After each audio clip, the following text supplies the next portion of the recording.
Ten life lessons that people should learn. Hello guys, so this is probably going to be quick, but I've decided that I'm going to pre-make videos for about 4 weeks and upload them so that while I'm gone, you guys will get to see them. I'm not going to pre-make 30 videos. That's insane. So I'm just gonna do this instead, and I know it's not as frequent as the daily posting, but I don't really have an option. I do not like editing on the phone because it's just so imprecise, and you know, layers is annoying and stuff. It's usually not free. There's always a watermark involved, and I don't like that. I like my stuff looking nice and clean, all right? And the only watermark I want is my own, so we're not doing that. So this is one of the videos that I'm gonna pre-record. The good news though is that most of this is kind of rushed through because I've talked about some of these things before, and me making some of these videos has actually made me realize that these things are true. So I won't have to do too much explaining for this video, but anyways, let's just get into it, okay? So number one, bragging makes you worse. A lot in my previous videos, I was kind of bragging that, oh, I do so much stuff that other people don't care about and stuff like that. And, you know, after doing that bragging, I just became worse at it. There's a difference between saying I'm proud of myself and saying I'm the best at this, or I'm so much better than a bunch of people. One is you just saying you're proud of your accomplishments, and the other one is mostly about comparing yourself to other people. And when you start comparing yourself to other people, you're not helping yourself and you're not helping people around you. Don't have that mindset in your head that, oh, I'm so good. The better thing to say is I'm just proud of myself for being able to do this. If you continually hype yourself up, you're going to get overconfident.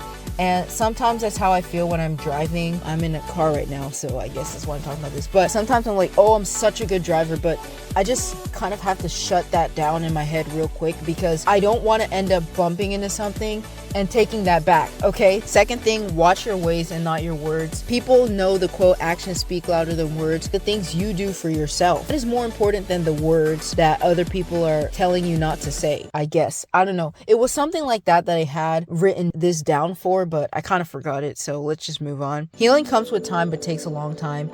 Don't expect yourself to heal very quickly from anything, okay? I talked in one of the videos that you're only a product of the spiritual card that has been dealt to you or whatever, right? So you can't expect yourself to heal immediately from anything until God sees you as spiritually fit, okay? Number 4, more responsibility equals more freedom. Now, a lot of people equate responsibility with less freedom. And for the most part, it is. Like, it takes up more time in your day, you know, the more you have and etc. Let me put it this way, okay? The person who has a job and pays the bills decides where they live, and they decide what to do with their money. Yes, you have a job, but at least you have spending power. The person who cooks is the same person who decides what meal you're gonna get. So like, even though you do have more responsibility, you also have more control. It's just meant to help you to see responsibility in a positive light. You don't want to be this person who your focus is just being lazy for the rest of your life. No, okay? Because then if you focus too hard on being lazy for the rest of your life, then your life becomes meaningless, you know? And that wasn't the point of this quote, but the point of this quote was to kind of make responsibility look less like a burden and more like freedom. Now, there are times where responsibility doesn't necessarily equate to freedom, but sometimes it does, you know? So just take it as a good thing when you're made responsible of something rather than, oh, this is another thing I have to do, okay? Number 5, finding your interest is better than trying everything. I've seen this everywhere, right? Everyone tells you to try everything, you know? But the more important thing is to find your niche and stick with it. Like I said, there's a million things you can do in this world, but you're only truly suffering when your heart is not in any of them, okay? So you have to focus on where your heart is, not what's the best, gonna give you the best results and whatever, right? Number 6, there is nothing wrong with wanting control versus control in parenting. There is nothing wrong with wanting to have control over your life, with wanting to have things set. But the problem comes when you want control from people and you want to control things that are meant to be free. So don't fall into this trap of trying to control people, but focus instead on controlling circumstances. on controlling responsibility, stuff like that, right? Something that's meant to be controlled. You yourself wouldn't like to be bound in a cage, so don't bind other people in a cage, okay? Number 7, hustle culture is not helpful, but it's toxic. We are taught in society to hustle for the things you want, but the truth is we should not hustle for anything. We all know that the more important thing than hustling or even working hard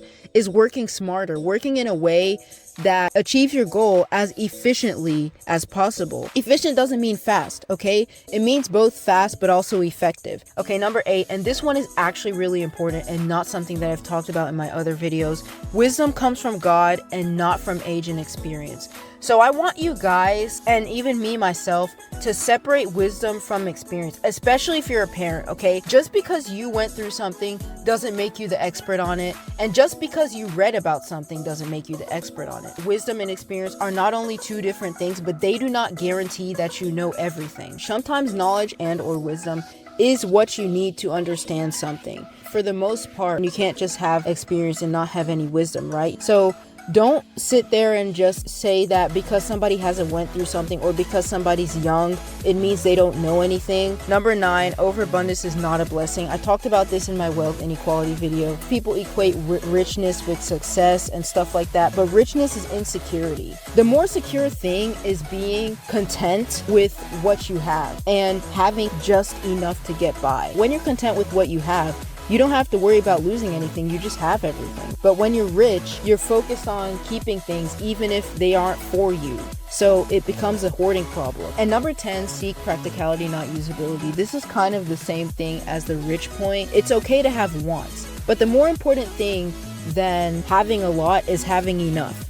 So focus on that and not on having too much. Yeah, I know this was hard to explain, but yeah. Let me just go ahead and finish this up so that we can get to the other videos. Bye!